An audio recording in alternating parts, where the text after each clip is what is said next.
Ano ang mangyayari sa huling paghuhukom? Sasagutin namin ang tanong na ito sa bidyong ito. Marami ka pang matututunan sa aming website na gotquestions.org Tagalog. Ang unang bagay na dapat maunawaan tungkol sa huling paghuhukom ay hindi ito maiiwasan ninuman sa anumang kaparaanan. Anuman ang piliin nating pakahulugan sa mga hula tungkol sa huling paghuhukom, sinabi sa atin sa Biblia na itinakda sa mga tao na minsang mamatay at pagkatapos ay ang paghuhukom. Hebreo 9:27. Ang bawat isang tao sa mundo ay may nakatakdang sandali ng pagharap sa kanyang manlilikha. Itinala ni Apostol Juan ang ilang mga detalye ng magaganap sa huling paghuhukom. At nakita ko ang isang malaking luklukang puti at ang nakaluklok doon, na sa kanyang harapan ang lupa at ang langit ay tumakas at walang nasumpungang kalalagyan nila. At nakita ko ang mga patay, malalaki at maliliit, na nangakatayo sa harapan ng luklukan at nangabuksan ang mga aklat. At nabuksan ang ibang aklat na siyang aklat ng buhay, at ang mga patay ay hinatulan ayon sa mga bagay na nasusulat sa mga aklat ayon sa kanilang mga gawa. At ibinigay ng dagat ang mga patay na nasa kanya, at ibinigay ng kamatayan at ng Hades ang mga patay na nasa kanila, at sila'y hinatulan bawat tao ayon sa kanya-kanyang mga gawa. At ang kamatayan at ang Hades ay ibinulid sa dagat-dagatang apoy. Ito ang ikalawang kamatayan, sa makatuwid ay ang dagat-dagatang apoy. At kung ang sino man ay hindi nasumpungang nakasulat sa aklat ng buhay, ay ibinulid sa dagat-dagatang apoy. Pahayag 20:11-15. Ang kahangahangang talatang ito ang nagpapaunawa sa atin tungkol sa darating na huling paghuhukom sa lahat ng tao.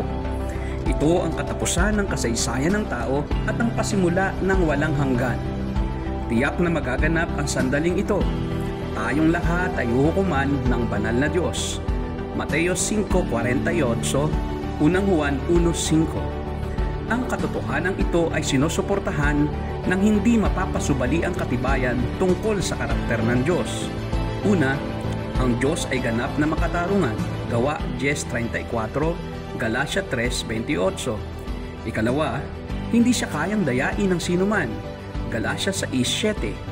Ikatlo, hindi maaapektuhan ang kanyang magiging desisyon ng anumang pagsisinungaling o pagdadahilan ng tao. Lucas 14:16-24. Bilang anak ng Diyos, si Jesucristo ang hukom ng lahat. Juan 5:22. Ang lahat ng hindi mananampalataya ay huhukuman ni Kristo sa harap ng malaking luklukang puti at parurusahan sila ayon sa kanilang mga ginawa. Malinaw ang itinuturo ng Biblia na ang mga hindi mananampalataya ay nagtitipon ng sumpa ng Diyos para sa kanilang sarili. Roma 2:5. At ibibigay ng Diyos sa bawat tao ang nararapat para sa kanya-kanyang mga ginawa. Roma 2:6. Huhukuman din ang mga mananampalataya sa isang naiibang paghuhukom na tinatawag na hukuman ni Kristo. Roma 14:10. Ngunit dahil ipinagkaloob sa atin ang katuwiran ni Kristo at dahil nakasulat na ang ating pangalan sa aklat ng buhay, hindi tayo huhukuman upang parusahan, kundi upang gantimpalaan ayon sa ating mga ginawa habang nabubuhay pa tayo sa lupa bilang mga mananampalataya. Sa huling paghuhukom, daranasin ng mga hindi mananampalataya ang puot ng Diyos na siyang nakaalam ng lahat ng mga bagay. Ang ating hinaharap ay nakasalalay sa ating mga desisyon at ginagawa ngayon. Dalawa lamang ang hantungan ng ating paglalakbay sa lupa. Kung hindi sa walang hanggang kaligayahan sa langit, ay sa walang hanggang paghihirap sa apoy ng impyerno. Mateo 25:46. Kailangan mong gumawa ng desisyon kung tatanggihan mo o tatanggapin ang ginawang paghahandog ni Jesus ng kanyang sariling buhay sa krus upang maging kahalili ng mga makasalanan. Dapat mong gawin ang desisyong ito habang may pagkakataon pa, habang nabubuhay pa ang iyong pisikal na katawan dito sa lupa. Pagkatapos ng kamatayan, wala nang pag-asa pa para sa kaligtasan At ang naghihintay na lamang ay ang iyong pagharap sa hukuman ng Diyos, kung saan hayag ang lahat ng bagay at wala kang maitatago sa kanyang harapan. Hebreo 4:13. Magsisi ka na ngayon at magtiwala sa ginawa ni Kristo sa krus at ipaglingkod sa Kanya ang iyong nalalabing buhay. Idineklara sa Roma 2:6 na ang Diyos ang magbibigay sa bawat tao ayon sa kanyang mga gawa. Iyan ang aming sagot sa tanong na, ano ang mangyayari sa huling paghuhukom?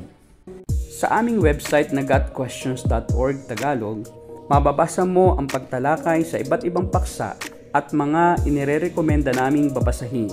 Kung nakatulong sa iyo ang video nito, click ang thumbs up at subscribe button. Kung gusto mong mapanood ang aming mga susunod na video, i-click ang bell at panoorin ang mga susunod na sagot sa iba pang mga tanong.